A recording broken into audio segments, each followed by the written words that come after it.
Sénégal, le président sortant Macky Sall vient de faire un coup d'État électoral pour se maintenir au pouvoir.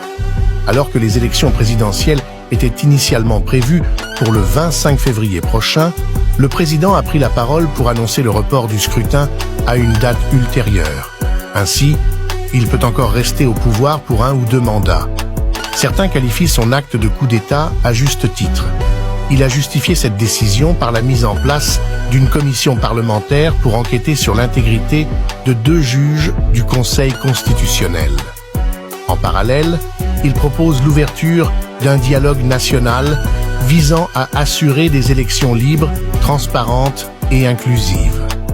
Il pense que sa décision vise à éviter une crise post-électorale car de nombreux candidats ont été écartés.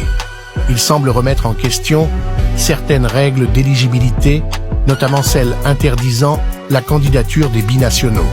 Cette décision est loin de faire l'unanimité au Sénégal et pourrait occasionner des troubles dans le pays. Un nouveau coup de tonnerre pour le dictateur et général le président sénégalais Macky Sall.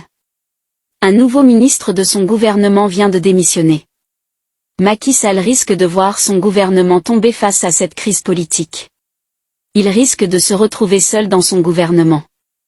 Face à la crise démocratique et politique à laquelle fait face le pays, le gouvernement du président sortant est en train de s'effriter.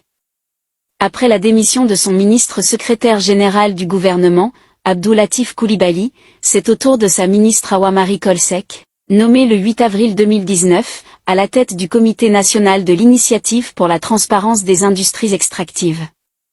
En effet, celle qui totalise déjà 5 années aux côtés de Macky Sall vient de démissionner de son poste. Elle a déposé sa démission ce jour, mardi 6 février 2024.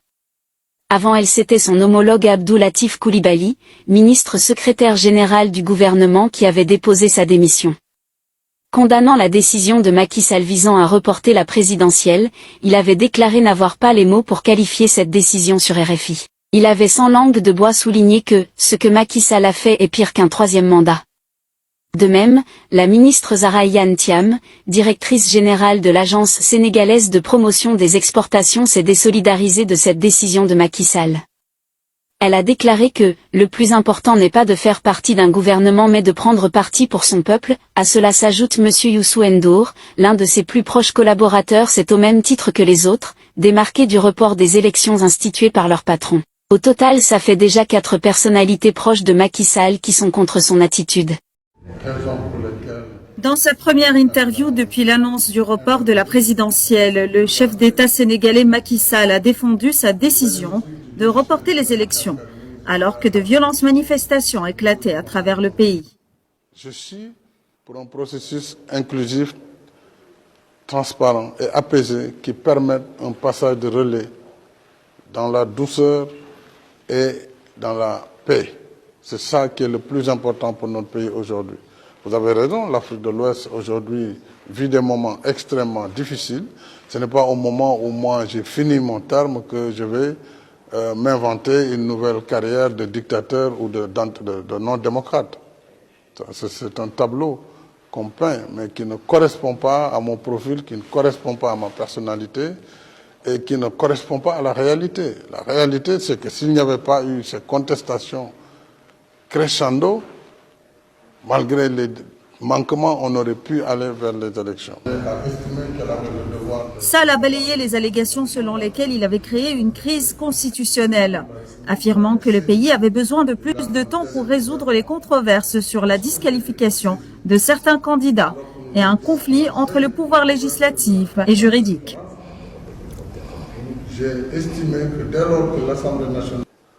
Le dialogue, pour moi, peut démarrer à tout moment, à partir de la semaine prochaine, mais je pense qu'il y a des préalables, si nous voulons qu'il soit une réussite. Et parmi ces préalables, c'est d'abord d'établir la confiance entre les acteurs, et c'est l'apaisement. Il faut apaiser et aller au dialogue. Donc, peut-être d'ici une ou 2 semaines maximum, si les acteurs l'acceptent, je constate avec beaucoup d'intérêt, de plus en plus d'acteurs qui sont d'accord pour l'idée du dialogue, ça veut dire qu'on peut arriver à quelque chose assez rapidement. Faire son travail, Arrivé au pouvoir en 2012, Macky Sall, qui devait terminer ses 2 mandats le 2 avril, a reporté les élections prévues le 25 février au 15 décembre. Le Parlement sénégalais a voté lundi en faveur de ce report, dans un processus chaotique, qui a eu lieu après que les députés de l'opposition ont été expulsés de force de l'hémicycle.